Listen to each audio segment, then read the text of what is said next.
Hello everyone, how's it going? God, I should think of an intro before I start this. So this is my first official Matthews Sports Talk show, or podcast, whatever you like to call it. I'll be doing these probably once a week, maybe twice, whenever I feel like it. I love to talk sports. Being the fact that I've worked in sports most of my professional career. So I felt like, hey, I have my opinions. Let's see what I get.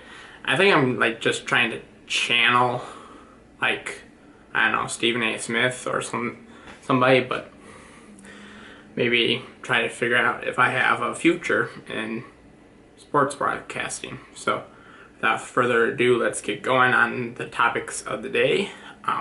We start out with, of course, talking about my Minnesota teams, because I am a Minnesota fan at heart, as you can see. Give me one sec, let me just adjust.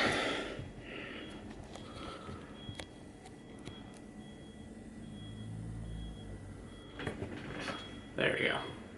That's better. Alright, so start with the Vikings. Solid win on Sunday. I'm very impressed. Our defense is back to the form.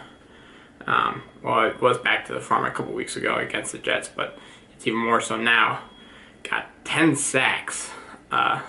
Franchise record. Absolutely love that. Man of the game, Danielle Hunter, 3.5 sacks and a fumble recovery for a touchdown. Very happy about that. Okay, I changed my mind. I gotta zoom. There you go, that's better. So yeah, solid win for the Vikings, and then now we got our bye week. I feel like the bye week actually did come at the perfect time, because while the first half of the schedule was pretty brutal, I think the bye week right now is a pretty critical point. Especially with the stretch of games that we have for the rest of the season. Not that I think it's more brutal than it's already been, but there are some pretty tough games. Starting right out of the gate, going to Chicago. That game's been flexed to Sunday Night Football, so Vikings be on Sunday Night Football 3 out of 5 weeks, because the week after they're back at home playing the Packers on Sunday Night Football. And I think the critical keys to that game, both teams have very stout defenses. Outside of that, I think quarterback play is going to be crucial.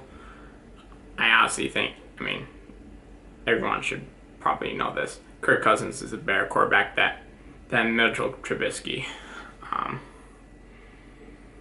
But yeah. There was one other. Oh yeah. The turnover battle. If there are turnovers, it's definitely critical for us to win the turnover battle in that game. I feel like if those two things happen, if Kirk Cousins outperforms Mitchell Trubisky, and if we win the turnover battle, then we'll win that game, which makes it a whole lot easier for the rest of the season. Especially when we do have two really tough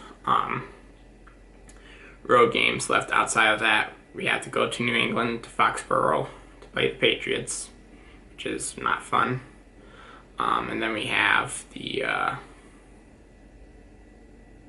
Seahawks on the road too, which Seahawks aren't as menacing as they were in years past, but it's still a tough road game.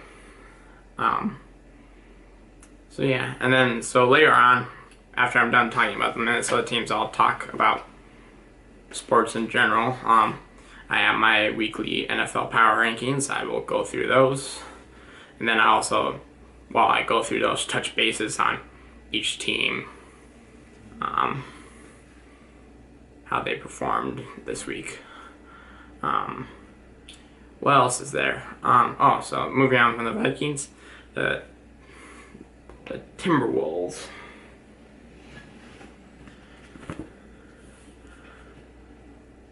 The Timberwolves, the Timberwolves, Timberwolves. You know, it's kind of hard.